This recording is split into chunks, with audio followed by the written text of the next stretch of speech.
Iran ने अभी तक अमेरिका के साथ मुज़ाकरात दोबारा शुरू करने का फैसला नहीं किया। कतर और पाकिस्तान के जरिए होने वाले पैगामात का तबादला मुज़ाकरात के ज़ुमरे में नहीं आता।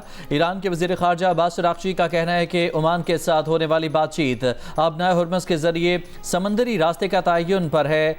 आबनाए हुर्मुज़ से बहरी आमदोरफ़्त दोबारा शुरू करने के लिए अमेरिका को कुछ शराइत पूरी करना होंगी। अमेरिकी सदर ट्रंप ने कहा है कि बहुत जल्द आबनाए हुर्मुज़ को अमेरिका का इलाका करार देने का ऐलान करूंगा। न्यूयॉर्क में खिताब। अमेरिकी टीवी से गुफ्तगू में ये भी कहा कि अमेरिका ईरान को इक़्तिसादी तौर पर सख्त नुकसान पहुंचाएगा।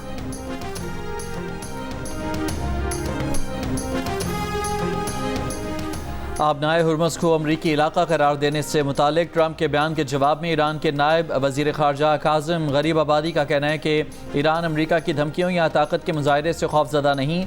आबनाए हुर्मुज़ को खोलने या बंद करने का इख्तियार सिर्फ ईरान के पास होगा। अमेरिका की पहली तरजीह अमेरिका में तेल और गैस की कीमतों को कम रखना है, जबकि ईरान को जौहरी हथियार हासिल करने से रोकना दूसरी तरजीह है। अमेरिकी नायब सदर जेडी वेंस ने कहा है कि अमेरिका ईरान के साथ जारी जंग के दौरान दोनों अहदाफ हासिल कर रहे हैं, लेकिन ये सूरत हाल फितरी तौर पर गैर यकीनी है, क्योंकि खुद ईरानी भी गैर मुतवक्किल रवैया इख्तियार करते हैं और बाज़ औक़ात वो उन वादों की पासदारी नहीं करते जो उन्होंने किए होते हैं। फील्ड मार्शल की जानिब से यौम आज़ादी के मौके पर पाक फ़ौज के साबिक फ़ौजियों के एजाज़ में इस्तक़बालिया। ISPR के मुताबिक फील्ड मार्शल ने मुल्क की दिफा के लिए साबिक फ़ौजियों की खिदमात और किरदार को खिराज तहसीन पेश किया।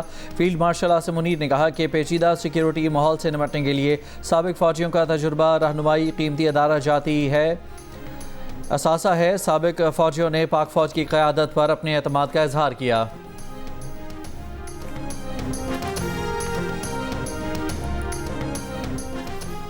सदर आसिफ अली जरदारी से वज़ीर आज़म शहबाज शरीफ की ऐवान सदर में मुलाकात। वज़ीर आज़म ने सदर को मक्का मुकरमा में सऊदी अरब, तुर्की और पाकिस्तान के दरमियान तारीखी अमन मुआहदे से आगाह किया। सदर मुमलिकत ने सफ़रीकी अमन मुआहदे पर मौसर अमल दरामद के लिए नेक ख्वाहिशात का इजहार किया। सदर जरदारी ने वज़ीर आज़म शहबाज शरीफ और फील्ड मार्शल सैयद आसिम मुनीर की काविशों को सराहा।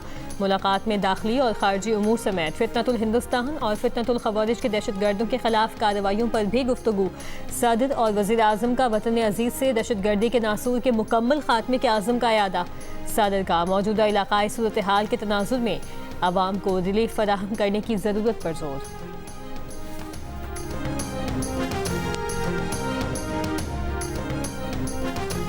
भारत के यौम आज़ादी पर आज मकबूजा कश्मीर में यौम स्याह मनाया जा रहा है। कुल जमाती हुर्रियत कॉन्फ्रेंस की अपील, कंट्रोल लाइन के दोनों जानिब और दुनिया भर में भारतीय कब्जे के खिलाफ एहतजाज किया जाएगा। काबिज़ भारतीय इंतज़ामिया ने मकबूजा वादी बिलखुसूस श्रीनगर को मुकम्मल तौर पर फौजी छावनी में तब्दील कर दिया। श्रीनगर के बख्शी स्टेडियम के गिर्द कई हिसार पर मुश्तमिल सिक्योरिटी तैनात, गाड़ियों, मुसाफिरों, राहगीरों की सख्त तलाशी। बख्शी स्टेडियम में भारतीय यौम आज़ादी की नाम नहाद मरकजी तकरीब होगी। आज़ाद कश्मीर बाग के 2 हलकों के 23 पोलिंग स्टेशन पर आज री पोलिंग होगी। LA-15 के 9 और LA-16 के 14 पोलिंग स्टेशन शामिल। वोटिंग के वक्त का आगाज़ हो गया। पोलिंग शाम 5 बजे तक जारी रहेगी। दोनों हलकों में 10 अगस्त को अमला ना पहुंचने और कशीदगी के बायस पोलिंग मुलतवी की गई थी। नून लीग के सदर नवाज शरीफ ने आज मरी में पार्टी इजलास तलब कर लिया। ज़राए के मुताबिक इजलास के दौरान आज़ाद कश्मीर में हुकूमत साजी के लिए पार्टी रहनुमाओं से मुशावरत की जाएगी। इजलास में वज़ीर आज़म शहबाज शरीफ, मरियम नवाज, हमजा शहबाज, वफाकी वज़रा और सीनियर रहनुमा शरीक होंगे। पेट्रोलियम डिवीजन ने कहा है कि सरकारी तातील के बायस ओगरा की तरफ से पेट्रोलियम मसनूआत की कीमतों में कोई रद्दोबदल नहीं किया गया। पेट्रोलियम मसनूआत की मौजूदा कीमतें आइंदा नोटिफिकेशन तक बरकरार रहेंगी।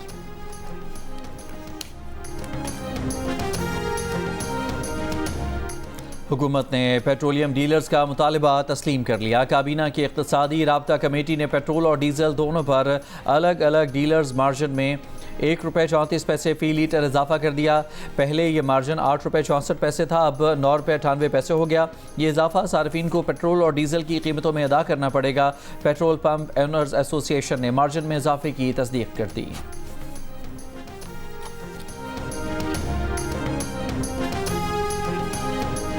मुल्क भर में गुड्स ट्रांसपोर्टर्स की हड़ताल 8 रोज से जारी।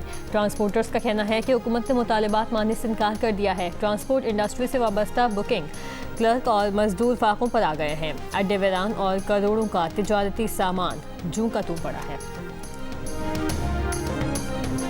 लाहौर में हरबंसपुरा केनाल रोड पर तेज रफ्तार कार दरख्त से टकरा गई। 5 अफराद जाँ बहक हो गए। रेस्क्यू हुकाम के मुताबिक हादसे में 2 राहगीर और 3 कार सवार जाँ बहक हुए।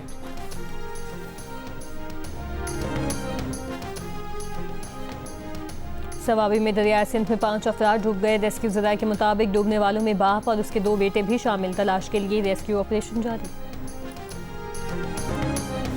अमरीकी सदर ट्रंप ने USS अब्राहम लिंकन से मुतालिक खदशात को मुस्तरद कर दिया। कहा तैयारा बरदार बहरी जहाज़ की 260 से ज़ायद दिनों की तैनाती तवील नहीं।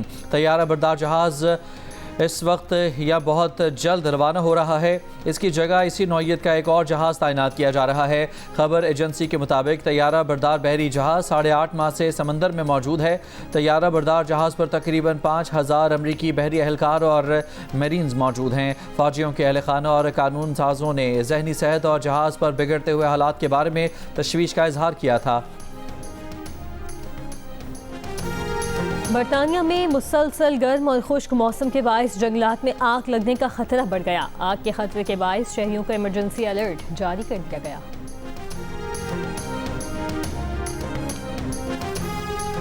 बांग्लादेश के शहर चिटागांग में शिप ब्रेकिंग यार्ड में जहाज़ में जहरीली गैस के अखराज के बायस कम से कम 8 मजदूर हलाक जबकि 5 लापता हो गए। फायर सर्विस हुकाम का कहना है कि बज़ाहिर हिफाजती जवाबित पर अमल नहीं किया गया। जहाज़ को काटने से कबल गैस से मुकम्मल तौर पर खाली किया जाना ज़रूरी था।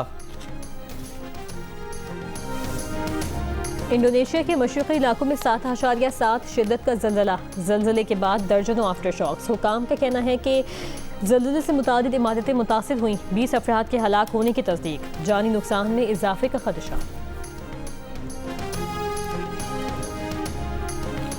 पाकिस्तान विमेंस नेटबॉल टीम ने हांगकांग में जारी Asian net championship lead division का टाइटल अपने नाम कर लिया। फाइनल में थाईलैंड को 55-50 से शिकस्त दी। पाकिस्तान ने अगले एशियन नेटबॉल चैंपियनशिप को कप डिवीज़न के लिए भी क्वालिफाई कर लिया जो 2028 में सिंगापुर में खेला जाएगा। पाकिस्तान की तरफ से सबा नूर अनवर, माया, लिया रजा शाह, हिना चौधरी, सरीना नसीम, जैस्मीन, फराह, नूरुल ऐन और समाया सफदर ने बेहतरीन खेल पेश किया।